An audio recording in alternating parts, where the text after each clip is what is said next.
my hats off to Michigan, Johnny Beeline, and his guys did a great job. Came in here in a hostile environment, and when you give up 10 threes to Michigan, it's going to be a tough outing for sure. But the second half, the end of the first half, second half, we were dealing obviously with some adversity, and I thought our guys competed. I thought they played hard to come out and take the lead, and we finished off the first half really well. So there's going to be some positives taken from this. We'll grow from this, and we'll get better from it. And that's what I told them in there. Guys, it's all about 1% better. For all of you and all the fans and the families, it's about NCAA tournament and all those distractions and all that noise. For me, with this group, it's 1% better. Continue to push, continue to strive. Come to practice, come to film, come to lift, come to whatever we're doing, and try to get a little bit better each time. And now, we don't know what the situation is with Mike. He'll get tests tomorrow, so I'll be able to give you an answer, and we'll set something up to give you something concrete. But we got a lot of basketball left. And we've done some great things. We've done some great things this season, so I don't want them to lose their focus and their joy in what they've done, what they've accomplished. Pat, could you take us through the thought process with what you were trying to get out of Mike there by having him come back in the game? And he asked me to come back in. If I didn't put him back in, he would have tightened up. Okay. So I said, you sure you want to go back? I checked with our trainer, Saz, and Doc. They said he should be okay. Just give it a shot. He went back in. He didn't look good to me, so I took him out. All right, and how does that mess up the things you do defensively and offensively with your rotations? Yeah, look, Mike's been playing 28, 30 minutes. Obviously, he only played 9 against Purdue, and we saw that result. And tonight, he barely played again, and we see the result. He's our rim protector. He's our guy that loosens things up. He's another offensive rebounder. He's a lob dunker.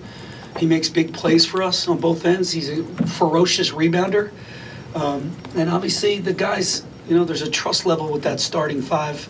Not that they don't have it with Julian, John, and Satchel, but there's a trust level. And Mike kind of cleans up mistakes.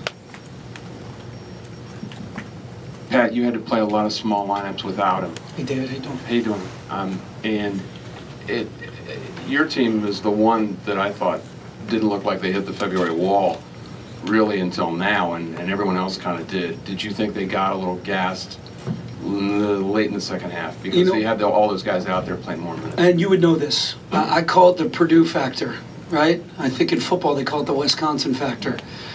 Yeah, anytime you play those guys, especially on the road, and we competed as hard as we did, you're a little bit beat up. And I felt like we started the game like that. We looked a little sluggish. But that's why I love this team so much.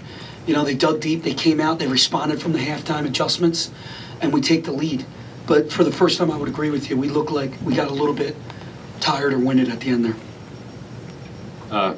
Coach, one of those adjustments you made was when Julian Moore got in foul trouble. You put Lamar Stevens at the 5. Why do you think you guys were so successful defending a much bigger Michigan team with Wagner out close to 7 foot?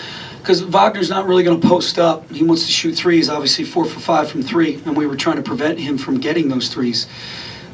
So going small and switching and keeping them in front of us, I thought we did a really good job in the second half at the end of the first.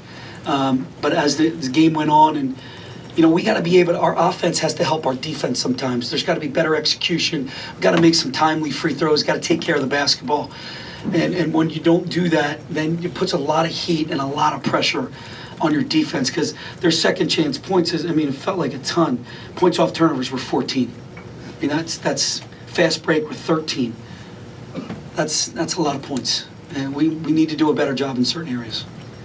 Pat, what is the challenge of defending the 3 against Michigan, especially when Wagner and Robinson are both shooting like they did tonight? Yeah, you really got to be high. You got to switch high. You got to have high hands. Our whole thing was have high hands. Don't let them shoot them.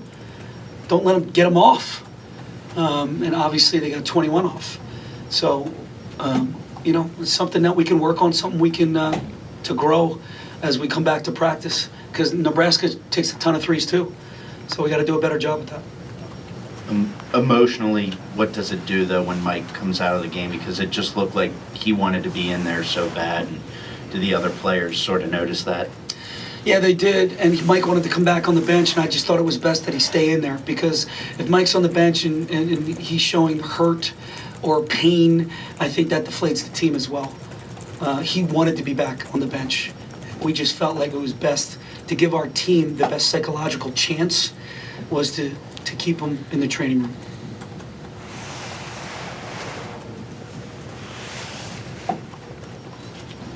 Can you just give us what the explanations were to you on the shot clock malfunction? I have no idea.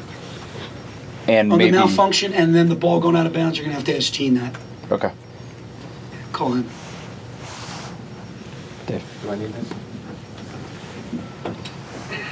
Thanks. What did Mike say he did when he got injured? Did he bang knees, or what happened? Because No. we didn't really see it. It was kinda such a went bang down. bang play. It was unhooked off. Yeah, it was such a bang bang play. I didn't even see it. I didn't even know he was down until they blew the whistle. And I was looking around and he was laying on No, the we whistle. didn't either, but I Yeah. mean, we looked back at the replays, and it looked like the only thing possible was the bang knees. Did he say anything? What happened? Does he know what I happened? haven't talked to Mike yet, but I've talked to the docs about getting tests done and seeing where he is and where we go from here. Is it safe to say right knee? I would say red leg. Okay. Pat, you obviously were able to solve some of the blitzing that Tony saw a lot in the first half and get that lead back. What did you need more in the second half as play wore on to kind of open things offensively? Because there's a little bit of drought there, going from like the 10-minute mark to about the 2. You know what? Against their zone, we needed to get it to the corners below the free throw line. It's something that we stress. It was just staying between the slots too much. We needed to get it down deep, get it to Lamar in the middle, get it to Tony in the middle, or drive it. Drive the basketball and be okay with the results and play off 2 feet. We needed to jump stop a lot more as well. But I felt like if we get into the corners, we can make any play we wanted because they have 4 so high. But I always go back to our identity, what it's been, and how we've been playing so well over the last month or so has been defending and rebounding. And when you're turning the ball over, it puts, again, a lot of heat on your defense. And when you don't make free throws, again, 6 for 11, some of these are front ends. Man, that really deflates you a little bit, especially when it's a 2-possession game. Those 2 free throws are critical. When you're in a 1-possession game, which it was for most of the second half until the end, obviously, every possession matters. Everything you do. So that's where your habits got to come out. That's where making free throws with confidence has to come out. All those little things, and we'll continue to work on them. Is foul shooting a big concern now? You know, it's been a big concern all year. I think we were right around 70, and the goal is to be above 75. So we'll continue to work on it. Okay, 2 more questions, Nate and Tyler.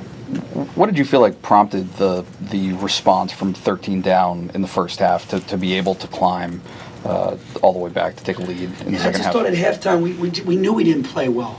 We knew we didn't play well. So we talked about our adjustments. We got to play a little better defense. We got to understand where Wagner's going to be, and we got to communicate better out there. And we got to be in stances. We got to do the simple things, the little things that don't show up in this a little bit better. And then on the offensive end, we got to put some pressure on the paint. Put some heat on them. And we did that. We forced them into early fouls, which is what we needed to do. But we didn't do it consistent enough. And again, we'll watch the film and we'll get better from it.